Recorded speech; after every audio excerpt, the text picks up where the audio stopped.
always something to make you look around and say, hey, you know what? I live in a pretty great country. President Trump is calm, on point, on his game. And unlike the last guy, he is competent and coherent. Come on, man. We're not bending the knee anymore. We're here to take a stand for God and country. This is the Steve Gruber Show. And here we go, diving right into it, live from the shadow of Detroit, kicking off another brand new hour, another brand new day, another brand new week here on the Steve Gruber Show, fighting for you from the Foxhole Freedom and Real America's Voice, MTN, the networks reaching all across this country. Who do you want in your foxhole today? Big question, because there's big news today, as you might know. Lots of work to do, so let's get to it. Here are the three big things this hour. Number one, 50 years ago today, a shipwreck on the Great Lakes that was immortalized by Gordon Lightfoot in the timeless ballad, The Wreck of the Edmund Fitzgerald. One of the worst Great Lakes shipwrecks of all time. 50 years, can you imagine? Number two, President Trump wants to take all the money out of Obamacare and send it directly to the people so they can decide how to get health care, so you can decide, forcing the insurance companies to compete for your business. What do you think of that? And number three, that was the crux of the entire government shutdown, which today, my friends, I can tell you the Democrats have caved. Democrats caved in overnight. The government shutdown is almost over. They're procedurally working their way through it. But let me give you a list of the Democrats who said, we're done with this. We're done with this. Senator Angus King, independent of Maine. John Fetterman, Pennsylvania. Catherine Cortez Masto of Nevada. Jean Shaheen, New Hampshire. Maggie Hassan, New Hampshire. Jackie Rosen, Nevada. Tim Kaine of Virginia. And the number two Democrat in the Senate, Dick Durbin of Illinois, all said, we're done. We're done, so they got their 60 votes. And that does emphasize quite clearly, this was always a Democrat shutdown. All it took was Democrats to say, look, we got to stop punishing the American people. We got to stop punishing you. The Democrats, Chuck Schumer got nothing. Nothing. AOC is going to primary him almost immediately. You watch. It's coming. AOC is coming for your seat, Chuck. You blew it. 40 days and 40 nights. What did you get out of it? Well, they got some furloughed federal employees back with back pay. That's about it. This whole thing about health care and $1.5 trillion in money going to illegal aliens, no. Democrats lost. Republicans held the line. It's about time. We saw some spine from the Republicans. They held the line and did not cave in. Thank God. And as you can imagine, I'm on social media this morning, as you can imagine. The talking heads, the influencers, man, they are mad as hell. Those on the left, mad as hell as to what's happened. They are all over the internet screaming, we got screwed, we caved in, primary all 8 of these people. Well, you can try that. Chances are slim. Senator Chris Murphy of Connecticut, one of those that demanded the government remain closed and people suffer and SNAP benefits don't get paid and air traffic controllers don't get paid and the TSA doesn't get paid and the military doesn't get paid. He looked a little rough. Just a few minutes ago, here's what he had to say. Listen.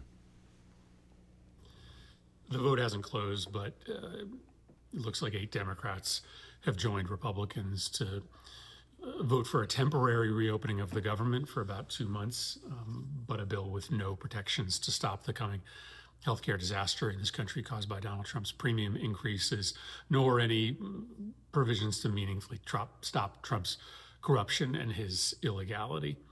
You can see how tired I am. I've been here all weekend, have been working throughout the past few weeks to try to prevent this moment. After the elections on Tuesday, it just became absolutely clear that the American people do not want Democrats to be bullied into submission. They want Democrats to fight for their health care. They want Democrats to fight Trump's illegality. Bullies gain power when righteous people yield in the face of their wrongdoing. I didn't want this shutdown. I want it to end, but not at any cost. So here's the thing. What became really clear after Tuesday's elections, where far-left candidates were elected in places like New York City, Mamdani, for example, what became crystal clear is this shutdown was nothing more than a political game, a game the Democrats just lost. It was a game to move the needle on far-left districts like New York City to the left, to bring voters out, to bring young people out. Democrats got nothing out of this. Angus King said the question was, does the shutdown further the goal of achieving some needed support for the extension of tax credits? Our judgment was that it will not. It would not produce that result. And the evidence for that is almost 7 weeks of fruitless attempts to make that happen. Fruitless attempts. But when I say the core Democrats are angry, you have no idea. Mallory McMorrow is a state senator in Michigan. She's running to be the U.S. senator in Michigan. She is a far-left candidate. She is the favorite, in my opinion, to win the seat. If she becomes the Democrat nominee, she'd be the Democrat nominee for that position. Not the favorite to win the position, but the nomination. Here's what she had to say, angry in the grassroots on the far left. Listen.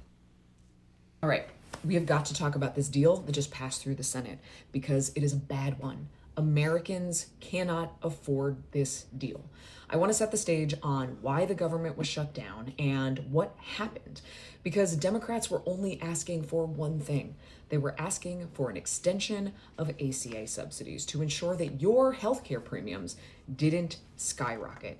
And I heard from constituents here in Michigan, it wasn't like health insurance premiums were just going up 10% or 20%.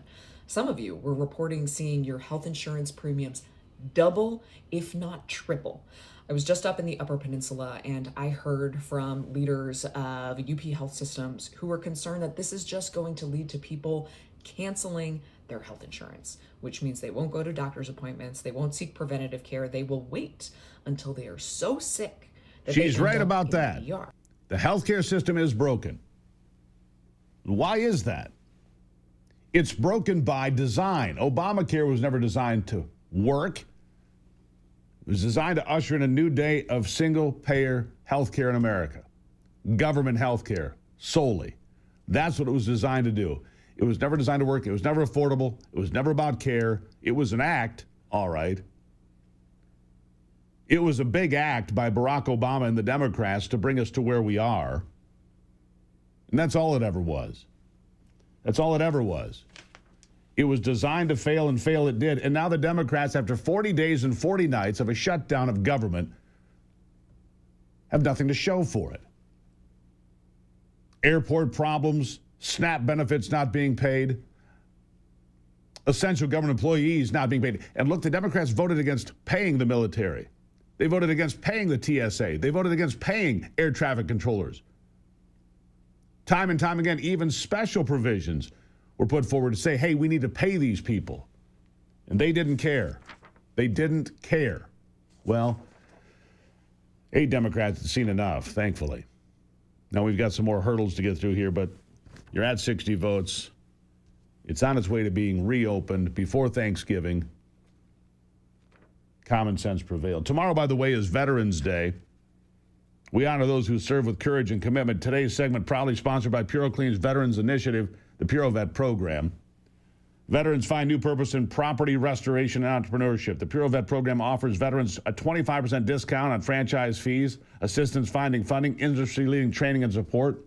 We salute every hero who continues to serve their communities through the PuroVet network. You can find out more, purovet.com. If you're a veteran or know one, you want to get started in business and have a leg up and a thank you for your service, here it is today, purovet.com. Purovet.com. Veterans Day. Thank a veteran. Tomorrow. I'll be right back.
All right, so let's explain exactly where we are a little bit here. So it's not done yet, all right? It's not, because so much time was wasted over the last 40 days that the CR that originally came to the Senate when the Democrats decided to shut down the government is basically worthless at this point.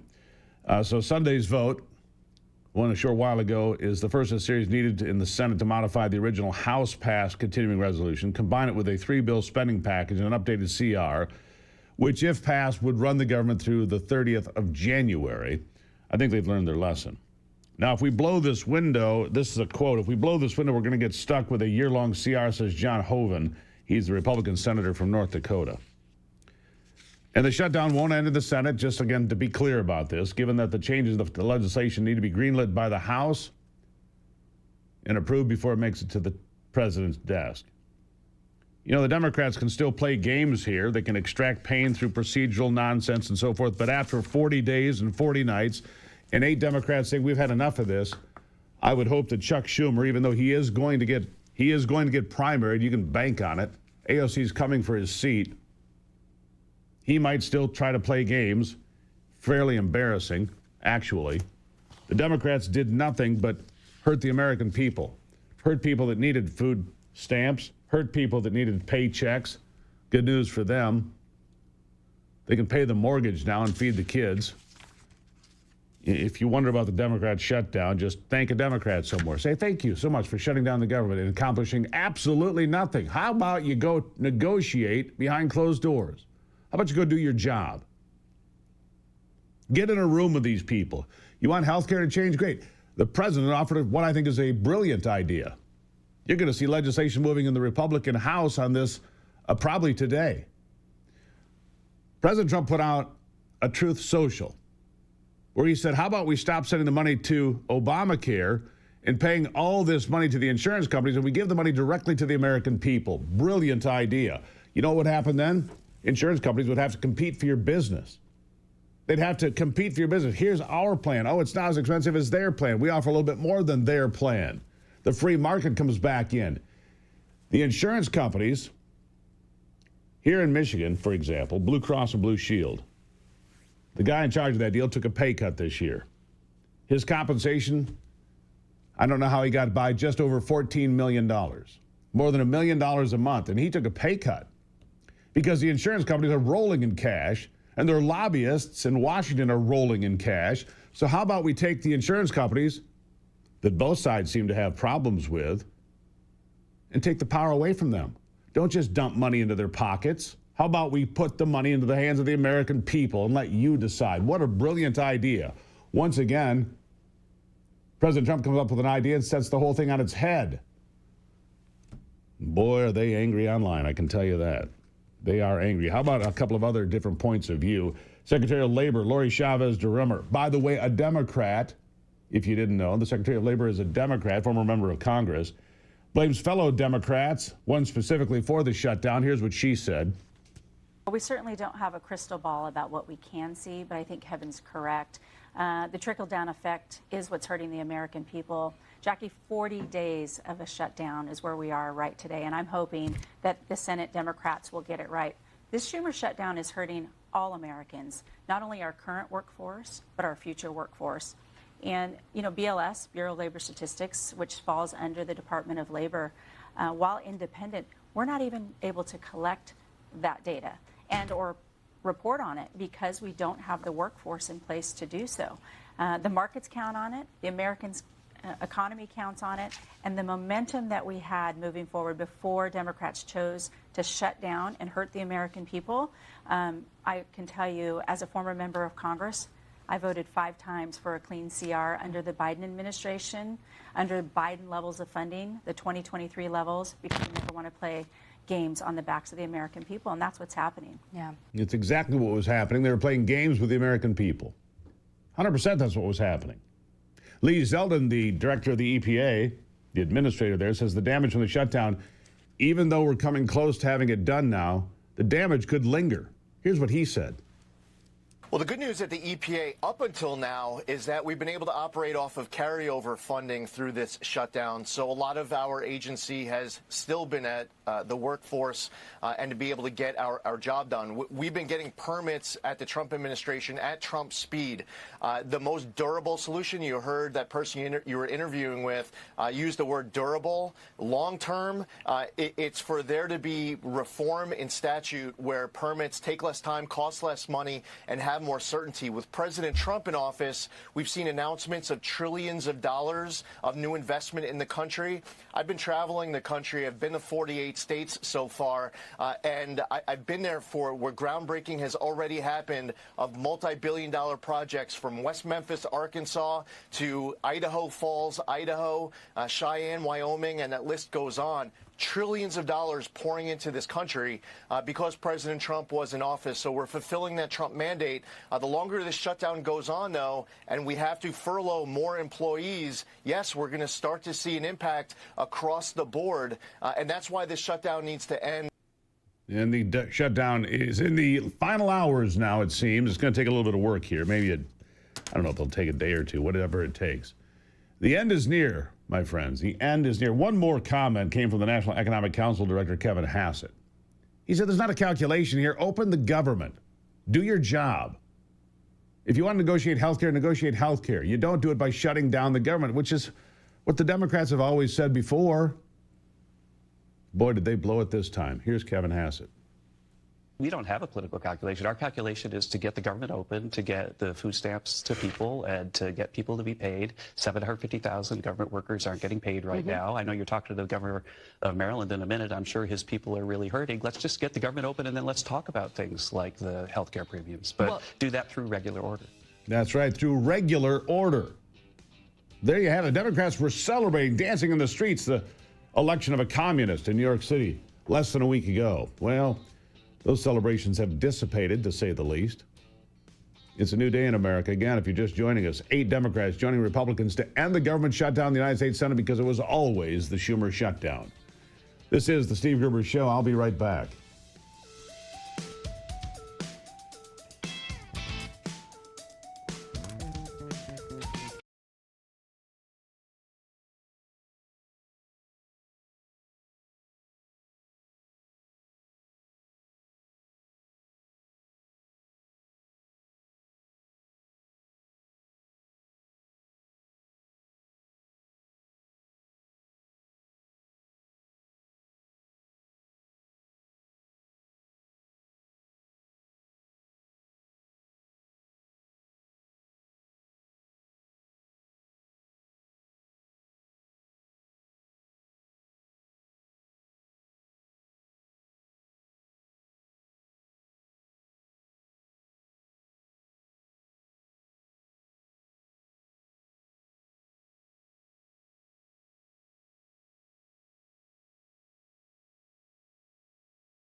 One of the pinch points in the shutdown so far has become air travel, of course. Thousands of flights canceled in critical places like LaGuardia, Atlanta, Detroit, all over this country. Key airports. Houston was really bad from the videos I was seeing. People waiting in line for hours, flights being canceled and everything else. Well, the FAA reductions in air traffic enter their 4th day now. Flights delayed and canceled. We'll see if this brings some hope and some people to return to work. We'll see. Air traffic controllers taking sick days and paid time off and so forth, saying, look, I've got to go drive an Uber or do something because I'm not getting checks because the Democrats refuse to get us paid. Well, that really created some impact, as you can imagine. And so hopefully we're returning to normal. You know, here at the Gruber home, we've used, a dozen powders or so, capsules, pills that we would take, but no more. Longevity is our all-in-one solution in the morning. It provides 25 grams of protein per serving, vitamins and minerals, collagen for muscles and joint health, DHA for brain health, probiotics for gut health, colostrum for immune support. Not only that, it helps my kids with the strength they need for school and sports, helping me lose a little bit of weight. And my wife, who I already think is perfect, by the way, says nothing else has done so much for her hair, skin, and nails. Take care of your family, like we have, by going to longevitywellness.co. longevitywellness.co/Gruber. Use the promo code Gruber10 for 10% off your order today, and you'll be glad you did. Yeah, the kids use it. The kid that plays football, he gets up every morning now. He has the longevity. True story. He starts the day with longevity, then off to school. Well, he has food, too. He eats like a Labrador, but he starts with longevity. It's the beginning of the Labrador's eating course for the day. It's unbelievable. Did we eat this much as teenagers? Did we? Good Lord. All right, we're going to continue to talk about the 8 Democrats crossing the aisle, say we're done with the shutdown. Democrats got nothing out of it. 40 days and 40 nights of nothing. Nothing. They inflicted pain on the American people, confusion, air delays, SNAP delays, no paychecks for critical government employees, and for what? Stop playing these games. Get your act together and do your job. Good morning. It's the Steve Gruber Show.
I was 10 years old. I was 10 years old, and I can remember it like it was yesterday, November 1975. And the reports started coming in. There was a ship missing in Lake Superior. They couldn't figure out where it was. It just vanished. It just vanished in a bad storm. They couldn't figure out why. The Edmund Fitzgerald became the top story, not just here, but with Walter Cronkite and all the major news outlets. It's what they were talking about day after day. Where did that ship go? It was there, and then it wasn't. Some people theorized that a 100-foot rogue wave came off across the lake and sank the ship. Well, a few months after that, Gordon Lightfoot read an account in Newsweek magazine. There have been hundreds of shipwrecks in the Great Lakes, of course, but the Edmund Fitzgerald was immortalized by Gordon Lightfoot. He didn't expect it to be a hit song. He did it for the art. He really did it for the art. It was a 6.5-minute song. Nobody has hit songs that are 6.5 minutes long. There wasn't even a chorus. It was just a song giving dignity to the 29 men who died on the ship that day in the terrible storm. Yeah, here's a taste of it. You got that? When they left fully loaded for Cleveland. Then later that night when the ship's bell rang, could it be the north wind they've been feeling?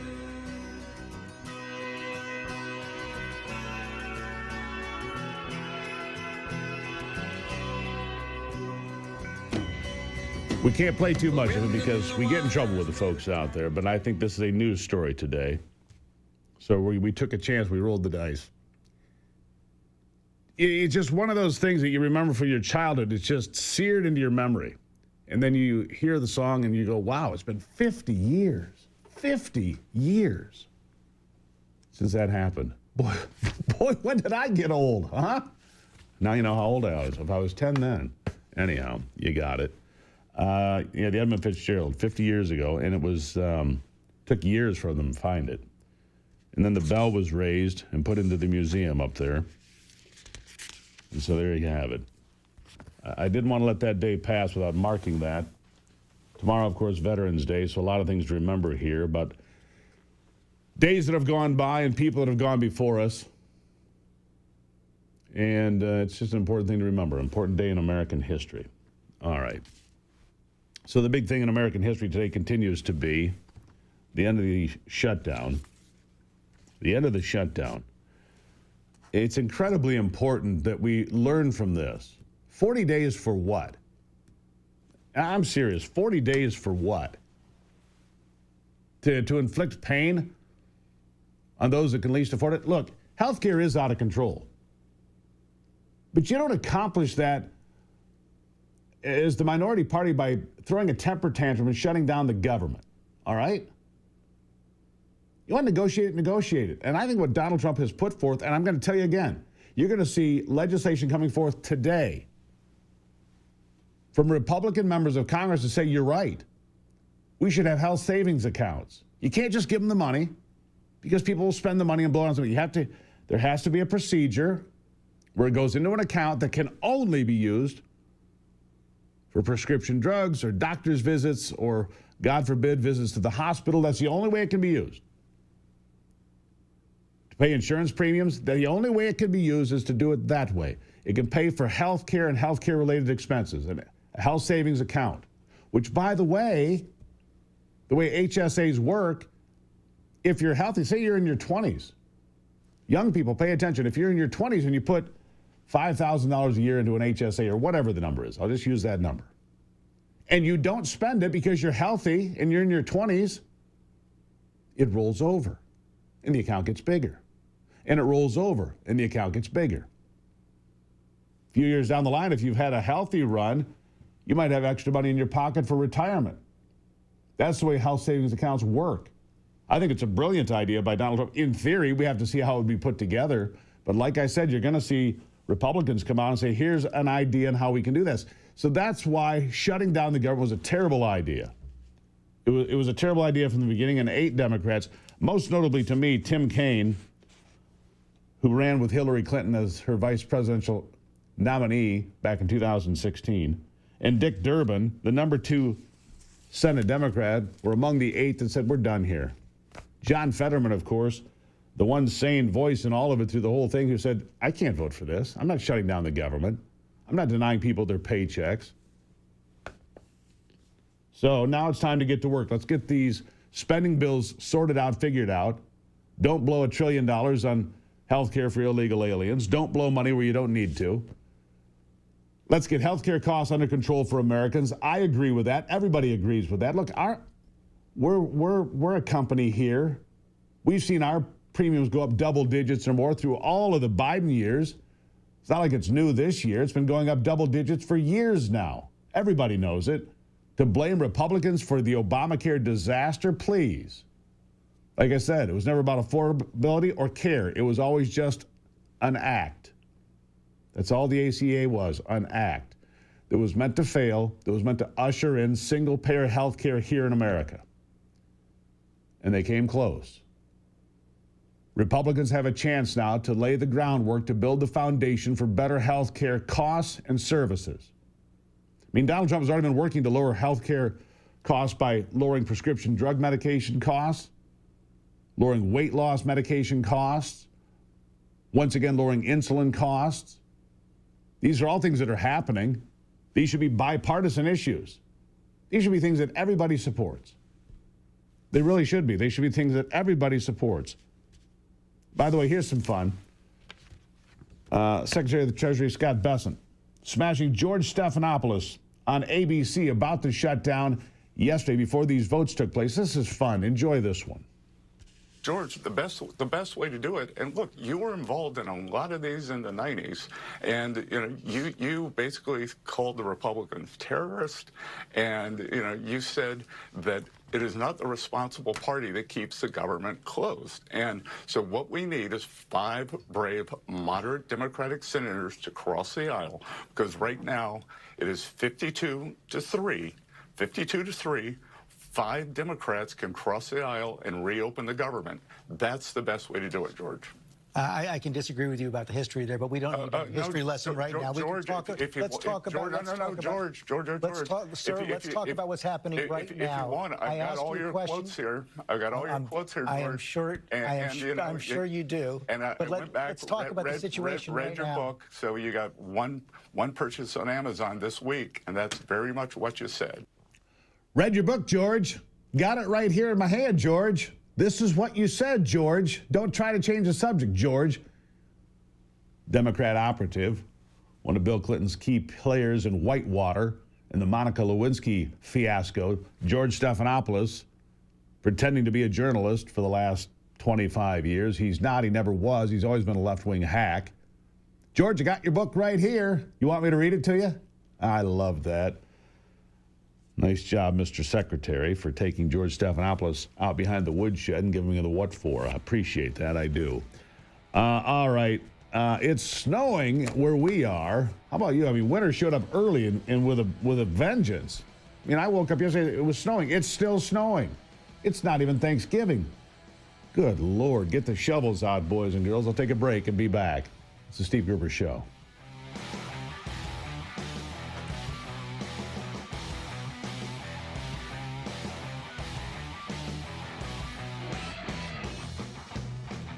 New law.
Well, big news. Donald Trump moving to lower the price of weight loss drugs. Another big move with pharmaceuticals. And look, make America healthy again has never been more important. It's never been more popular.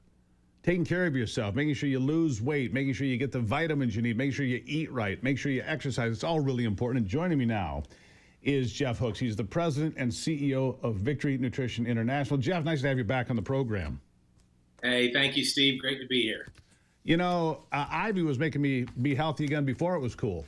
So we talk a lot about health. And look, all the things that are in our food, the dyes, the additives, the preservatives. Man, if we could start eating cleaner, having better products, we could have a better life because we would just feel better. And I think that's the big initiative, isn't it? Absolutely, Steve. You know, my wife, Sarah, is exactly the same way as Ivy. She's a positive influence. She sometimes asks the question, do you really need to purchase that at the grocery store? And I think to your point, the whole idea of eating more real food as opposed to produced food, you know, chemicals with additives and preservatives, as you said, the more we can eat real food, God-grown food, nature-grown food, the healthier we can be. And I think it's this health and wellness initiative, the desire to, as you said, to improve the quality of life, avoid and prevent disease, have more energy, not just live longer, but live better. Hey, exactly, live better. You know, and Ivy's a little more blunt. She'll look at me and say, you're not going to eat that, are you? No, honey, I was just setting it down. I wanted nothing to do with that.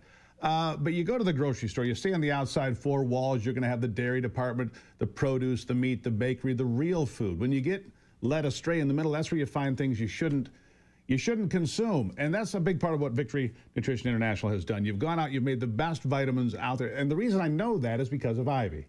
She did the research. She studied your company and said, you know what, I want to talk to these folks because you've done the science, the research. VNI has really put in the good work with quality ingredients, haven't they?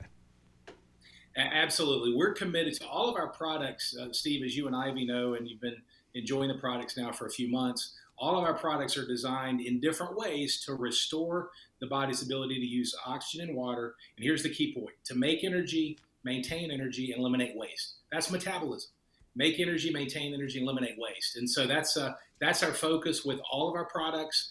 And we have, as you know, the absorption technology. One of our taglines backed by clinical studies is nutrition that gets in, because at the end of the day, it's not what we eat or drink, it's what's assimilated into the bloodstream and utilized at a cellular level. And so we believe in eating healthy, eating healthier. You know, I don't eat perfect, but I'm eating better and better and making better choices when I travel. I'm traveling to Nashville tomorrow for a few days to visit my oldest son, and we're going to do our best to kind of eat healthier. But the beautiful thing about supplementation with quality, in our case, you know, scientifically, clinically backed supplements, is it's designed to augment. It's not designed to replace healthy eating. We always want to eat as best we can, given budget, given access, et cetera, no matter where we are in the world.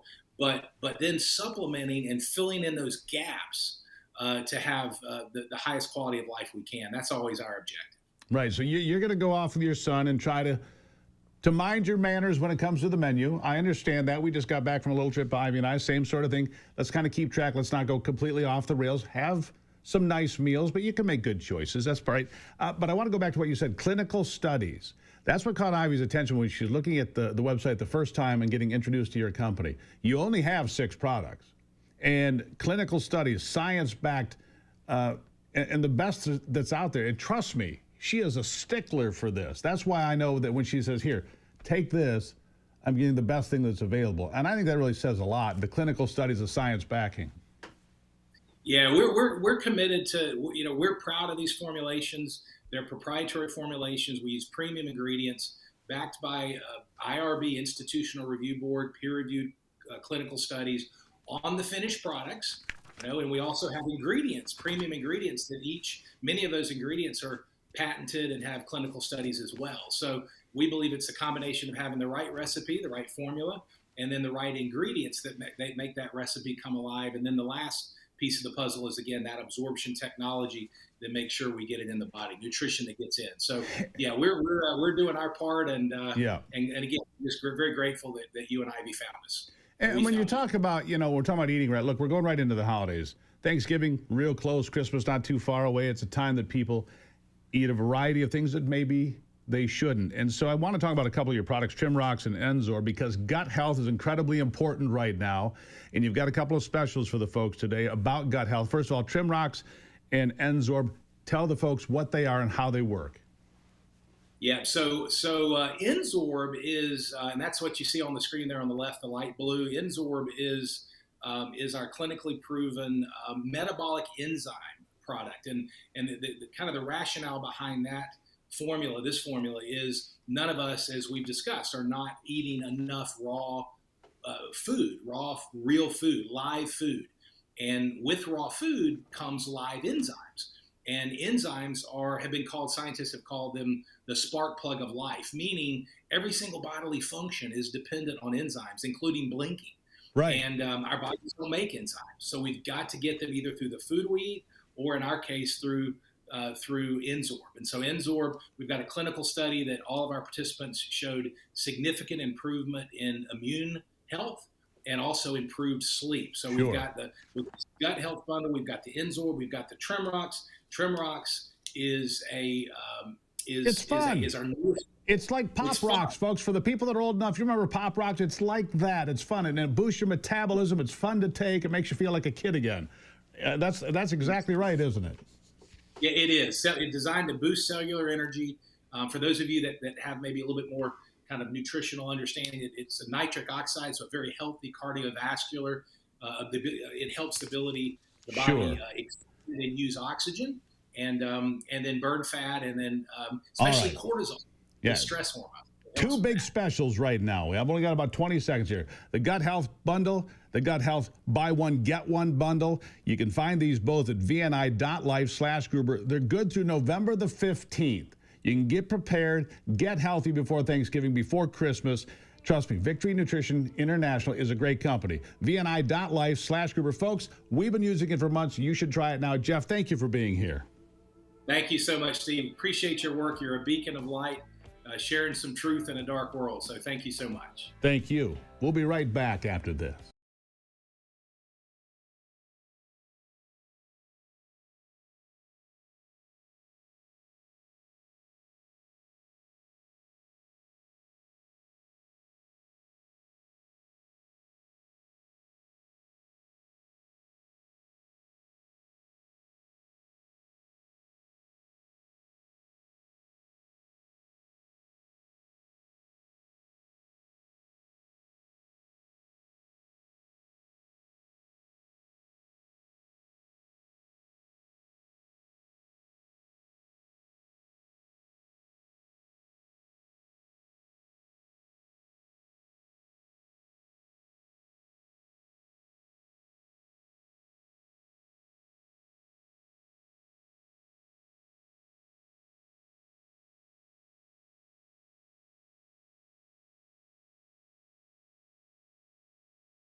All right, let's see a climate change update for you, all right?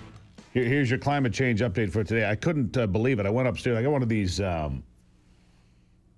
little weather stations you have at your house. You put on a pole outside, and it tells you wind speed and air temperature and precipitation, all that stuff. It's pretty cool. It's got this little screen, I don't know, about twice the size of a cell phone, I suppose. It sits on your wall. And I had to look at it again. It says it's 18 degrees. Whoa. I'm like, 18? Ridiculous. So then I started looking. This outbreak that's happening right now is the coldest air to come into the Midwest and Northeast at this time of the year since the 90s. Coldest early November air in 32 years. It'll get all the way to Florida, by the way. So record low temperatures from the Dakotas, Minnesota, Wisconsin, Michigan, Ohio, all the way south into Florida, Georgia, Alabama. Cold, cold, cold, all the way up into Maine and New York, yes. And it'll run through Tuesday, apparently. And then I saw a headline that said Chicago could get 12 to 18 inches of snow out of this deal. 12 to 18 inches in Chicago. They have a snow day on the 10th of November in Chicago? Really? Okay. Anyhow, climate change. It explains everything. You know, it's really cold because of climate change. If it was record-setting heat, it's become climate change. It's always climate change. It explains. It's magical. Anyhow, bundle up. You need a muskox. You do. You need a muskox flannel shirt for this kind of nonsense. GoMuskox.com. Save $15. It's an investment in your future because the shirt will outlast you. I guarantee you, soft as butter, tough as steel. GoMuskox.com. All right, yeah, we're going to continue to talk about the government shutdown and the end of it after 40 days coming up in the next hour. We've got a lot of things to cover here today. So what about Mamdani? As soon as he got elected there in New York, he flew off to Puerto Rico on a private jet for a big party. Yeah, a man of the people. And now he's already asking and begging for money. Yeah. That's the way that works. He wasn't even a couple of days out of the election begging for money. We'll continue here for the next 2 hours. We'll take a break. It's the Steve Gruber Show. Follow us at stevegruber.com. All the social media platforms as well. We'll be right back.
always something to make you look around and say, hey, you know what? I live in a pretty great country.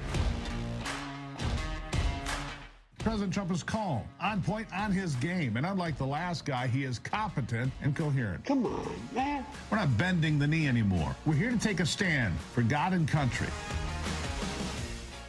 This is the Steve Gruber Show. Well, it sure is. I'm glad to see you with us here to start on Monday, the next hour here of the program. Glad you're on board, fighting for you from the foxhole of freedom every single day. Who do you want in your foxhole? Who do you want in your foxhole? Man, we got some big news today, so let's get to it. Three big things. Number one, President Trump has put the idea of $2,000 checks to every taxpayer in America from the money the government has collected through tariffs. What do you think of that? You want some cash?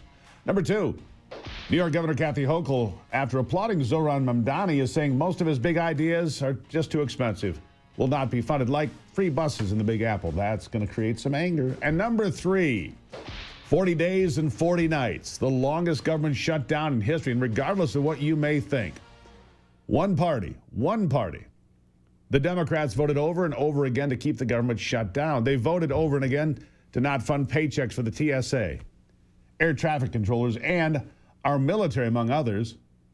The minority party holding the country hostage, making unreasonable demands. That's what they did over and over again. And boy, are they angry today, because 8 Democrats have now said, you know what? Let's stop this mess. The government shutdown is almost over because 8 Democrats in the wee hours today crossed the aisle.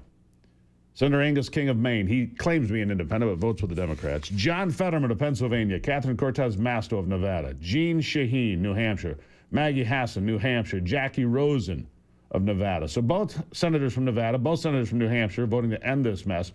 But most notably these two, Tim Kaine of Virginia, Hillary Clinton's running mate back in 2016, and the number 2 Democrat in the Senate, Dick Durbin. The number 2 Democrat, Dick Durbin, those 8 said, we're done here.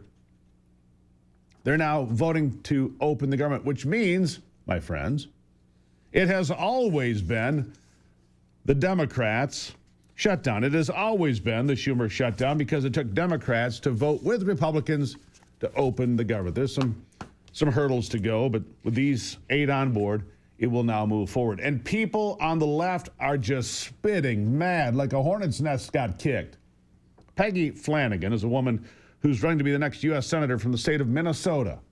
Here's an example of what the Democrats are saying online at this hour. Listen. Hey, so the fact that a handful of Democratic senators just walked away from a fight we were winning to keep healthcare costs from skyrocketing for millions of Americans and capitulating to Donald Trump and congressional Republicans, it sucks. And we deserve so much more, especially when we saw victories up and down the ballot all across the country. People were with us, and then this is not okay. So it is time for you to pick your fighter and pick accordingly, because we deserve so much more than this. Not happy, Peggy? Upset is the left? Agitated like a bee's nest that got run over by a lawnmower? Yeah, something like that. Say it again, Peggy. It sucks. Thank you. Greatly appreciate you. Sorry about that, Peggy. Sorry to JoJo from Jers and all the other left-wing agitators and influencers that are just mad as hell today. Yet they are. Now, I played this bit of sound I'm going to play for you again. I played it last hour, but it's so entertaining.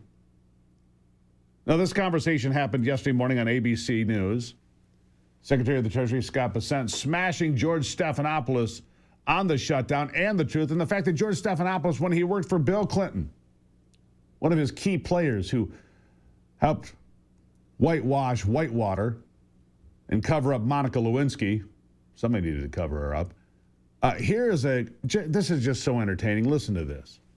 George, the best way to do it, and look, you were involved in a lot of these in the 90s, and you basically called the Republicans terrorists, and you said that it is not the responsible party that keeps the government closed. And so what we need is 5 brave, moderate Democratic senators to cross the aisle, because right now it is 52 to 3. 52 to 3. 5 Democrats can cross the aisle and reopen the government. That's the best way to do it, George. I can disagree with you about the history there, but we don't need a history lesson right now. George, let's talk about what's happening right now. If you want, I've got all your quotes here. I've got all your quotes here, George. I'm sure you do. But let's talk about the situation right now. Read your book. So you got one purchase on Amazon this week, and that's very much what you said. Read your book, George. Bought your book on Amazon this week, George. It's exactly what you said, George. Oh, Lord. That was so much fun. It really was. George, I know you don't want to talk about it, George. It's the responsible party that keeps the government open. Can't hold the government hostage. 40 days and 40 nights. And for what? They got nothing out of this. Nothing. And they use SNAP benefits as a weapon. They used feeding poor people as a weapon because the Republicans put forth a measure that would have funded SNAP benefits for those that can least afford to go without food in this country. Democrats voted against that. 14 times they voted against opening the government. They also voted against special measures that would have paid air traffic controllers, TSA officials, the military. They said no to all of that. Senator James Langford of Oklahoma, who I have mixed feelings about, to say the least, is right about this. He says using SNAP benefits as a weapon, well, that's on the Democrats. Here he is. Well, the good news at the literally, this is the painful spin that people across the country is like, I'm so sick of the politics and the spin. Just fix the problem with this. 14 times we voted to reopen the government. 2 weeks ago, we brought a bill that would fully fund SNAP for the entire year. Last week, we brought a bill that would just pay our federal employees. Democrats have voted no, no, no, no every single time because the goal for them is leverage. If you listen to the things they say over and over again, they say people are suffering, but that gives us more leverage in our debate here. Listen, people don't want leverage. They want to get access to food. And I would only say President Trump diverted tariff revenue into the WIC funding, Women, Infants, and Children's funding, to be able to make sure that program stays solid. The problem with SNAP is you would have to take funds away from the disaster aid that's there if we have a hurricane that comes in, or take it away from the school lunch program. So it's this terrible choice the president has to make. Take it away from the school lunch program or deal with SNAP. He said over and over, just open the government. That's the solution. It is a solution, by the way. The long-term solution is to end the filibuster. That has not changed. The Democrats will end the filibuster first moment. The first chance they get, they will end it. They will absolutely end it. No question. And Peggy, one more time, how do you like this, Peggy? It sucks. That's what I thought. She's not pleased. And she's mild, by the way. This is one of the ones that we only had to clean up one dirty word in her comments. Some of the things online today you can't even play. Anthony being there for an hour trying to get a 30-second bite cleaned up. Thank you, Anthony, for your help, by the way. We'll take a break and be right back. It is the Steve Gruber Show on a beautiful Monday.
You know, I haven't been this entertained by online, meltdowns since the day after the election in November. I'll be honest with you. I mean, this is pretty interesting stuff that we're watching happen with the Democrats, because 8 Democrat senators have crossed the aisle now to join Republicans to end the government shutdown, and those on the left are mad as a hornet's nest that got hit by a lawnmower. That's right. Dan Backer is with me, national campaign finance expert, political law attorney. We're going to discuss Mamdani, but Dan, good to have you here. Let me have you weigh in on this first. I'm having a good time. I'm just going to be honest. I'm having a good time going through X and looking at it meltdown after meltdown after meltdown, demanding that these people be primaried. How dare you open the government up when we can starve poor people and not pay the TSA and not pay the military and not pay air traffic controllers? I mean, they are mad as hell, Dan. Welcome to the program. Your thoughts? Well, I mean, everything is justified if they get their Obamacare extensions, apparently, for illegals and whatnot. I got to tell you, the most interesting thing about this is that this is familiar. We had the same exact experience on the right when the Tea Party had pushed through shutdowns, starting off with Ted Cruz. And so the left is just experiencing a little bit of what we've gone through. And I think they're absolutely right. They're going to get primaries of their weak-kneed Democratic colleagues. Let me ask you about this. Over the weekend, the president put out an idea that I think is brilliant, by the way, and you will see Republican legislation coming out today or tomorrow, almost immediately, because Donald Trump said, hey, what if we didn't pay Obamacare and give these insurance companies massive amounts of money? What if we sent the money directly to the American people to put in health savings accounts, used only for health care and insurance premiums and things of that nature, so that the American people could decide, and then the insurance companies would have to compete for your business? That's a pretty good idea, isn't it? That's a great idea. And it'll lead to dramatically lower healthcare costs, because right now we're all locked into mini monopolies of our own insurance carriers. They can set whatever prices they want, and we're going to ultimately pay it into the system. So this would be an enormous benefit to most people, particularly lower income families who need the competitive advantage of a marketplace to lower their costs. Yeah, so here's the thing. Blue Cross Blue Shield, I'm here in Michigan, Blue Cross Blue Shield, the CEO of Blue Cross Blue Shield last year took a pay cut. He took a pay cut. He only made $14.5 million, more than $1 million a month. So these insurance companies are setting record profits day after day, month after month, year after year. And the Democrats apparently want to support that because a lot of their campaign money, let's be honest, comes from those insurance companies to perpetuate the Obamacare Act. Look, it was never about affordability or care. It was always an act. I'll give them that. What say you? So this is what Democrats have done for a generation now. They engage in institutional capture, where they create laws that cut out small competitors, focus an industry on a few key large competitors, who then pay the Democrats in campaign contributions to maintain these monopolies, essentially. And so it's a vicious cycle. And the lack of competition and putting all the resources in the easily controllable leading corporate entities is exactly what Democrats want. It's essentially a government-run healthcare system, but with 3 private providers, as opposed to a person-run healthcare system where all of us are deciding how we spend our money our way, with plans that are actively competing against you. Wouldn't that be I have employees. I have to pick healthcare plans. There aren't really any options. Yeah, it's terrible. All right, I want to shift gears. I got a couple of minutes left here. Tuesday's election results. Zoran Mamdani, his first act as mayor-elect of New York City was to get on a private jet, fly to Puerto Rico, and go to a big fancy party. There's a man of the people for you. What do you say? I mean, like, anybody expected anything else from them. This is their act. He's an upper middle class kid who's never had a job a day in his life, who's never had to work for really anything. This is what they do. They put on this show for their electorate.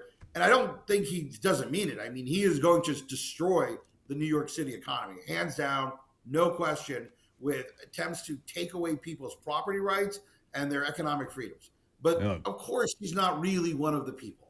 He's not one of the people. And Governor Hochul has just said over the weekend, there won't be money for free buses. There's not going to be money for a lot of these. She supports him completely, but she's not going to support him with any money from New York taxpayers. So his whole agenda is DOA anyway, isn't it? Yeah. part of it, though he can raise taxes, he can engage in a lot of damaging activity to people in New York. He's like the pigs in Animal Farm. Like everybody's equal, but some are more equal than others. That's right. The thing about New York, look, I used to live in New York. I grew up outside New York. The buses weren't that expensive. If you had a Metro card, I think, and you paid like $90 a month, you rode for free or something. But even if it's like $1, $2 a fare, nobody's riding 30, 40 buses a day. You go to work, you come home. We're going to spend tens of millions, hundreds of millions of tax dollars, build an entire political infrastructure, meaning jobs for his buddies, around this idea of free buses, which he won't even be able to deliver, particularly given the amount of money that is just outflowing from New York right now. Yeah. I don't know if you saw the news, but Texas is the recipient of about 20, 30,000 jobs that have come off Wall Street in like the last year. That's right. Dallas, Texas will be the new Wall Street. You watch. If this nonsense continues, the financial capital of the world will be the Big D. It's going to be the Big D, not the Big Apple. It's funny. He's basically, I think, the David Dinkins we've been waiting for. Things were bad in New York under Ed Koch, and then Rudy ran, but he lost that first race in '89, and which was a surprise. And Dinkins tanked the city with bad policy after bad policy. It takes a Jimmy Carter, a David Dinkins, to get a Rudy Giuliani, to get a Ronald Reagan, to get through this. It sucks for the people who live in New York, though. It does, but it's sometimes, as I've heard people say, you got to really feel the pain for there to be change sometimes, Dan, and they're going to feel the pain, all right. Dan, thank you for being here. Greatly appreciate it. We'll have you back anytime. Thank you. Thank you very much. We'll take a break. Yeah, they need pain. Pain is a very good teacher. My dad used to tell me. He also told me I was a bit of a slow learner. Yeah, he did that too. We'll take a break. It is the Steve Gruber Show.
All right, here is the weather update for you, and this is really something. From Minnesota to Mobile, Alabama, we could see record low temperatures today as an intense cold front comes in, worst in 32 years this early in the season. It started snowing. I got up yesterday. There was snow everywhere. I'm like, am I seeing something? A Christmas miracle. Christmas miracle. Is that what it is? It's still snowing, by the way. And I went up and I looked at the thermometer. We got one of these little electronic weather stations at the house. 18 degrees earlier. Well, that's just part of it. Chicago receiving up to 12 to 18 inches of snow and 30-mile-an-hour winds. Winter storm warnings in place for places like Illinois, Michigan, Indiana, Wisconsin. Just in certain areas, not the whole state. We got a couple of inches here. But I'm going to tell you, I'm looking outside right now. It's white. The whole place is white. You call that a Christmas miracle? I call that a little early, Anthony. I'm down. You're down with it? All right. More. So yeah, give us a foot more. Let me ask you something. 2 feet of snow. I would love a 2-foot snowstorm. I'm guaranteeing you, I would love that. A old-fashioned blizzard would be awesome to me. Would you ever own an electric vehicle in weather like this, though? No, I wouldn't own an electric vehicle in normal weather. Yeah. Well, here's a little update on that. Ford is considering canceling the F-150, the Lightning. They're going to stop building it. Why? Nobody wants them. This whole EV thing was a farce. It was based on you, the taxpayers, footing the bill. and paying for other people to get cars that were wildly expensive. Thank you for that, by the way. Those EV subsidies have gone away. Demand for EVs has plummeted, although I still like Tesla. I mean, I've been in some Teslas. I think they're super cool. I wouldn't own one here. If I lived in a metropolitan area like Atlanta or a warmer city and I didn't drive a lot, I'd probably have an EV. Not out here, not in winter. Batteries in cold weather, as you know, bam. Last thing you need is to be caught in a snowstorm, like you see in Pennsylvania every year, where they get snowed in on the interstate, and the gas cars keep running, keeping the people warm while they clear the road. The EVs, they go, and then the people in the EVs get in with the people that have gas. Right. Anyhow, the Lightning is going to be a thing of the past. It'll be a collector's item here soon. Maybe you can get one for cheap, Anthony. Get a cheap Lightning, maybe. That's all right. Yeah, that'd be all right. All right. Coming up, a true January 6th story of corruption, persecution, survival, and victory. We'll talk about that straight ahead right here on The Steve Gruber Show.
All right, back to it now. My next guest is a decorated Navy lieutenant commander, but that didn't keep him from being chased by the government.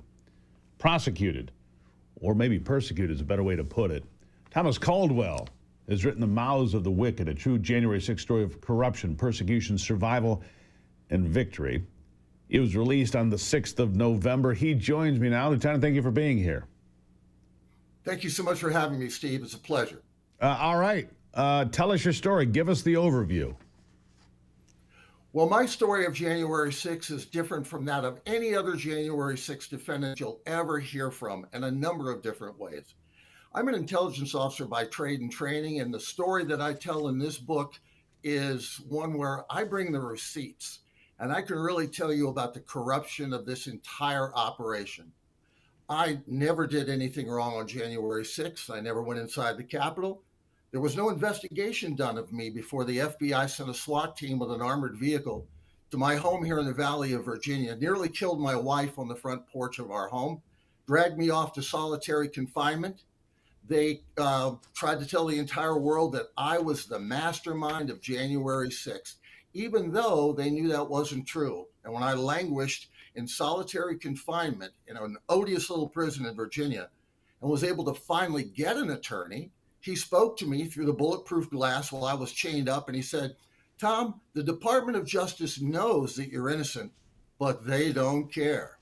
They don't care? How could they? I mean, that is unbelievable. So you didn't go in the Capitol. You never planned an attack. 50 days in solitary confinement.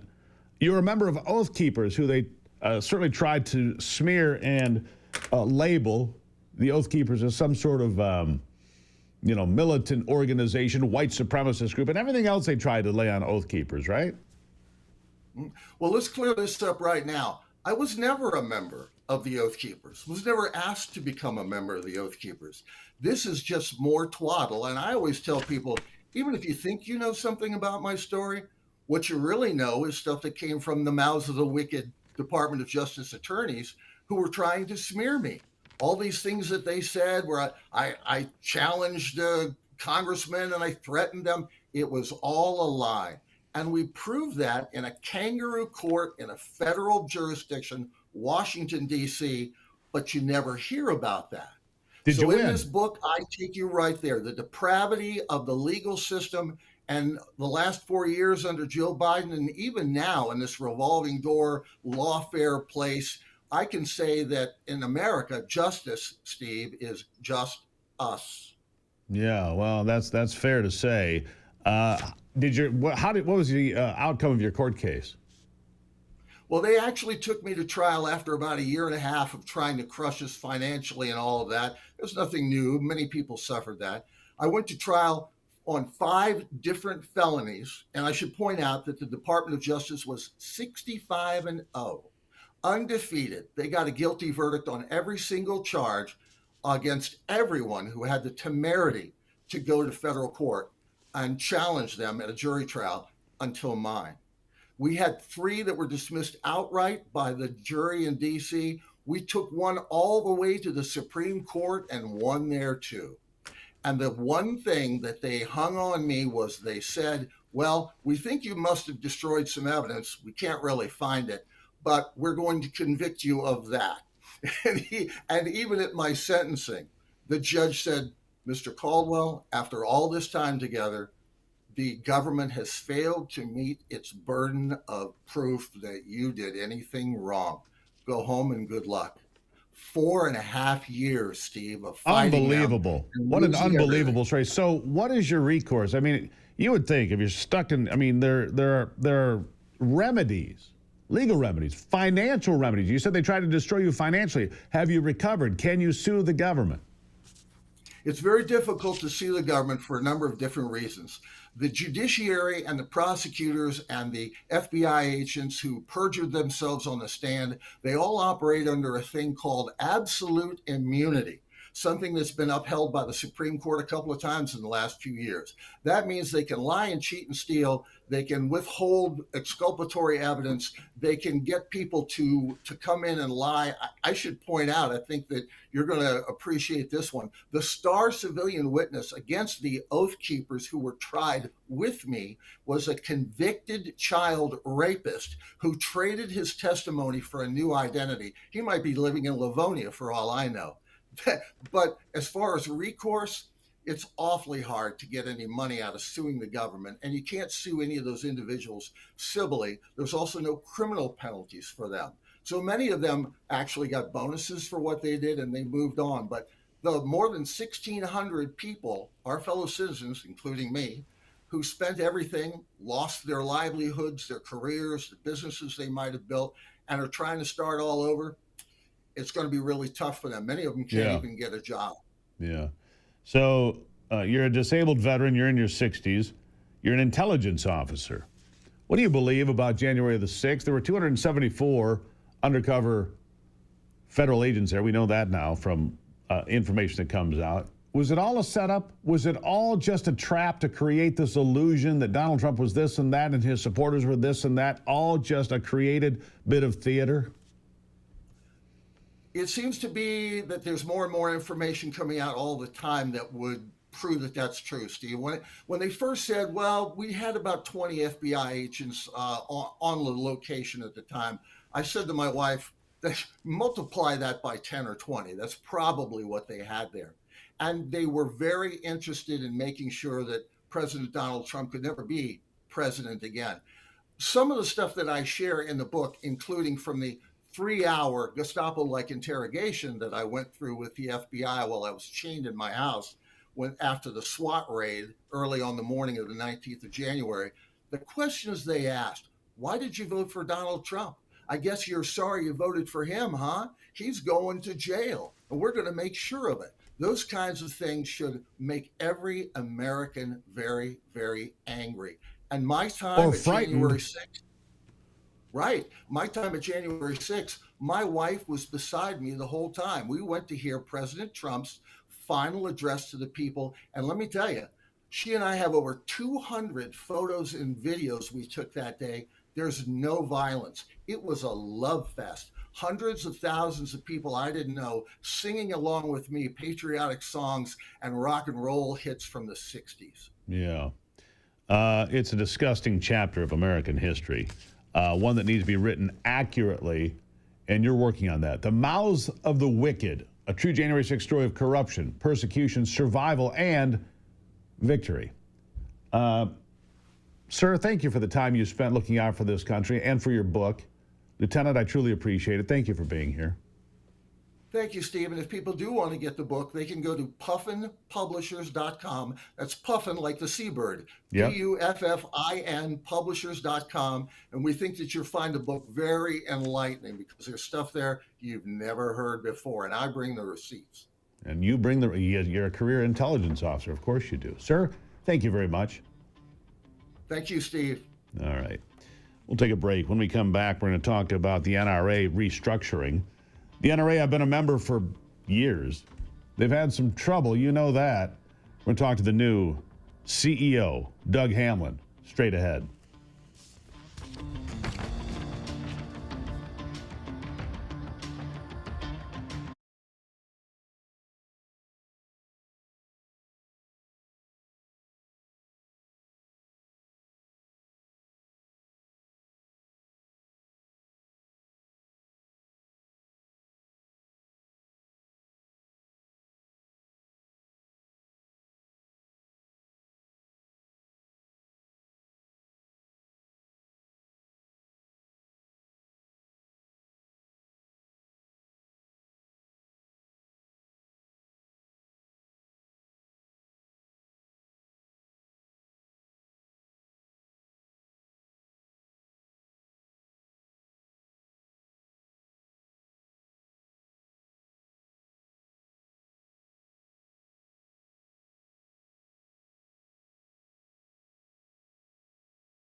Probably not exactly news if I sit here and tell you I've been a member of the National Rifle Association for years and years. That probably wouldn't surprise you much now, would it? No, it wouldn't. I've been an NRA member for, I think, most of my adult life, if not all of it. I'd have to go back and look, but it's been for many, many years.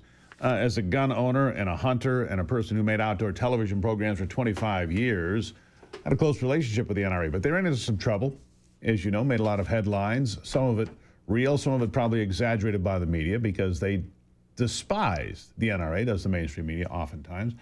But there's some new people in charge. Doug Hamlin is the NRA CEO. He joins me now. Doug, good morning. Morning, Steve. Thank you for being here. The NRA has been a critical pillar of defense for the Second Amendment in this country my entire life, and it's done a lot of other great things through its nonprofits and the things that it does.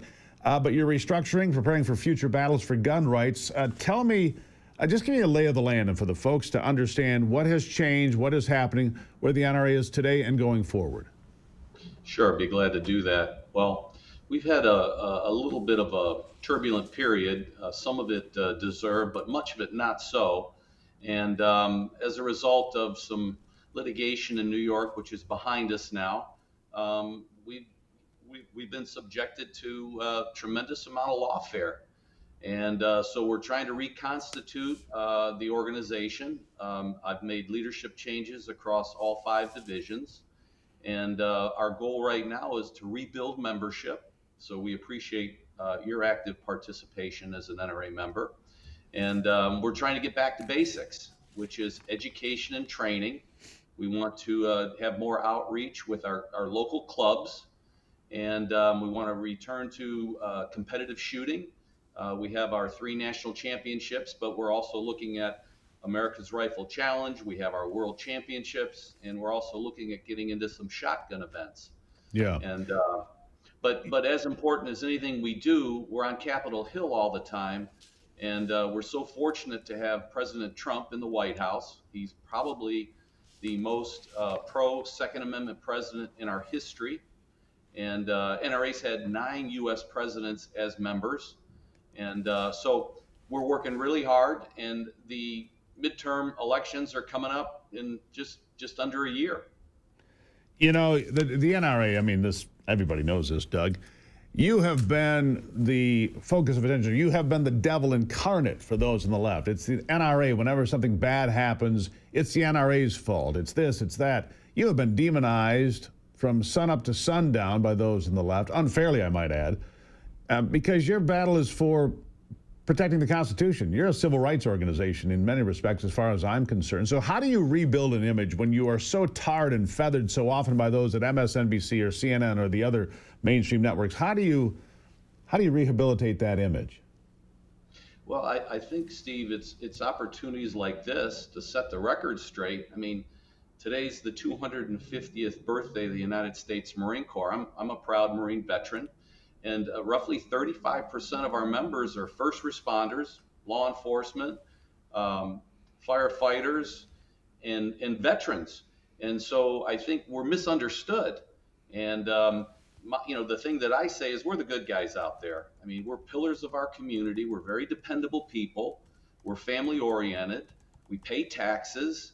I mean, we're the electricians, the engineers, the truck drivers, the teachers. I mean, I'll just say it. I mean, we're solid citizens, and we believe in our country. We believe in our Second Amendment rights, which is really the pillar of which all of our other amendments are built upon. And so this organization's been around since 1871. We're going to be soon entering into our 155th year. And so we make no apologies. And Second Amendment rights, Steve, in this country have never been stronger than they are today because of the National Rifle Association.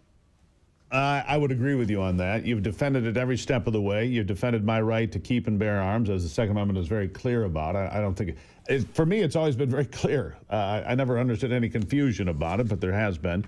But your membership did suffer. You never lost me, but you did lose some people along the way. And so membership, growing the membership again is the focus, is the goal. That's what you said. Where would you like to see yourselves in 5 years? Well, we've peaked at just over 5 million members in the past, and so I think I'd like to get back to that level. And it's ironic, Steve, in that during the last 5 years, or let's just say post-COVID, you've had roughly 26.3 million first-time gun buyers come into the market at a time when NRA's membership has deteriorated. So we want to get some of those folks back. And as you know, as we're talking about just the massive number of people who own firearms, people don't talk enough about firearms being used as a deterrent. That's right. Dr. John Lott is on this program a lot, talking about the fact that you have story after story after story that never makes the news. And the group of people that are pushing gun ownership, you mentioned all those new gun owners, are women. Women are the ones that are preparing themselves for that conflict that they hope never to have, but if they do, they're ready for it so they can defend themselves. Women are the leaders in new gun purchases, aren't they?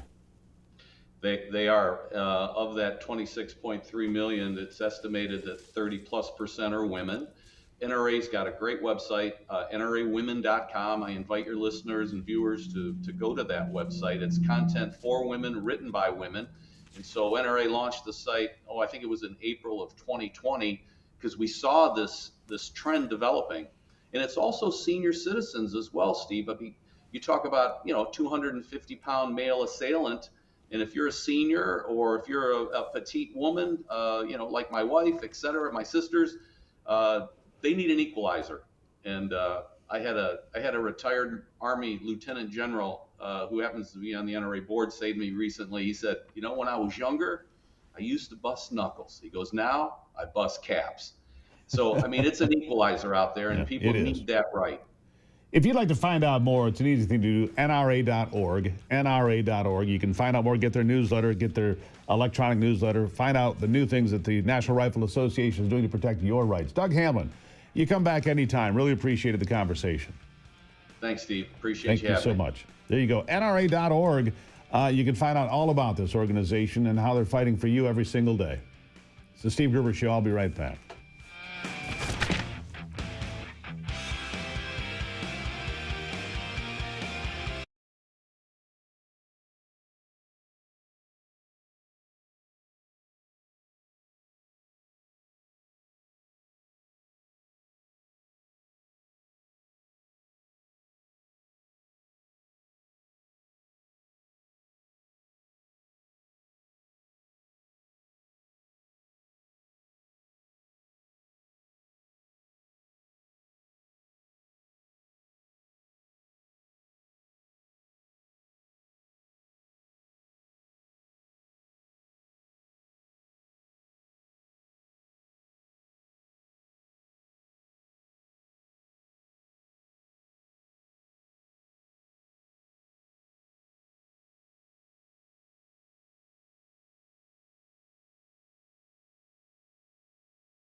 All right, let's check in with Brock Palmbush now on sports.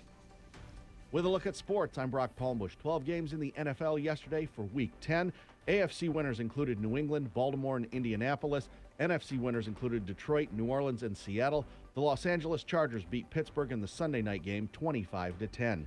In the NBA, there were 7 games on the schedule. Winners included New York, Detroit, Minnesota, and Golden State. In the NHL, there were 8 games. Winners included Ottawa, Carolina, Chicago, and Colorado. No top 25 games in men's college basketball, but on the women's side, number 1 Connecticut, number 5 LSU, and number 7 Duke all won.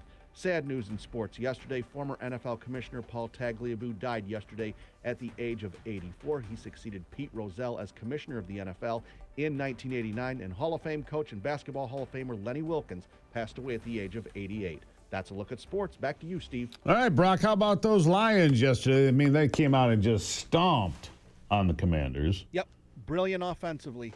546 yards total offense, and that was impressive. Didn't punt at all. That was really, really good. No. Got to play better, though, next week because they got Philadelphia. And they do, but I think they scored on every drive except the last one when they took a knee and just said, hey, we're good here. Yes, I believe that's the case, yes. Remarkable, just remarkable.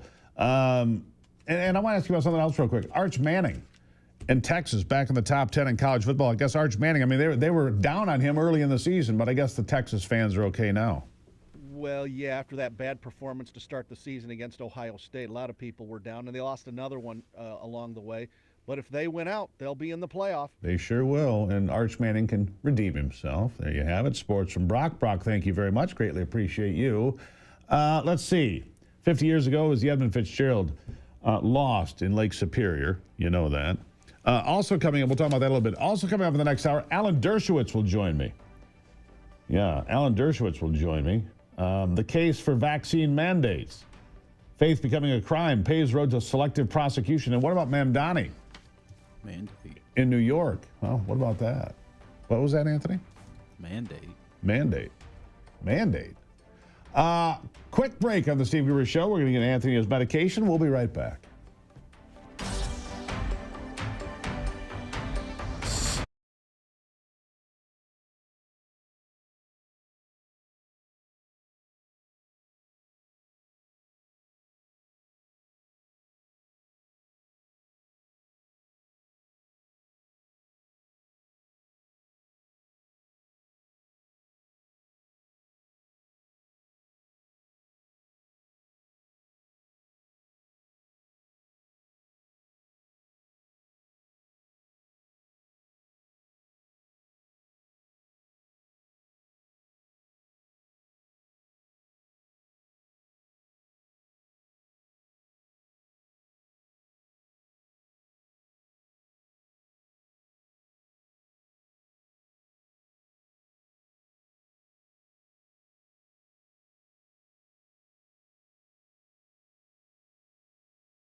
There's always something to make you look around and say, hey, you know what? I live in a pretty great country.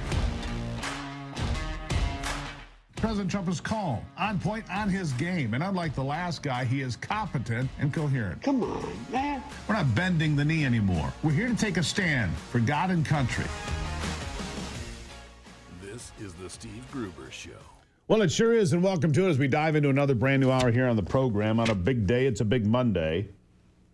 It's a big Monday, and the government shutdown, well, it looks like it's going to come to an end soon. We'll get to that. Fighting for you for the foxhole of freedom every single day. It's what I do here. So here are three big things you need to know this hour. Number one, 50 years ago, the Big Fits, the pride of the American side, the Edmund Fitzgerald disappeared into the depths of Lake Superior.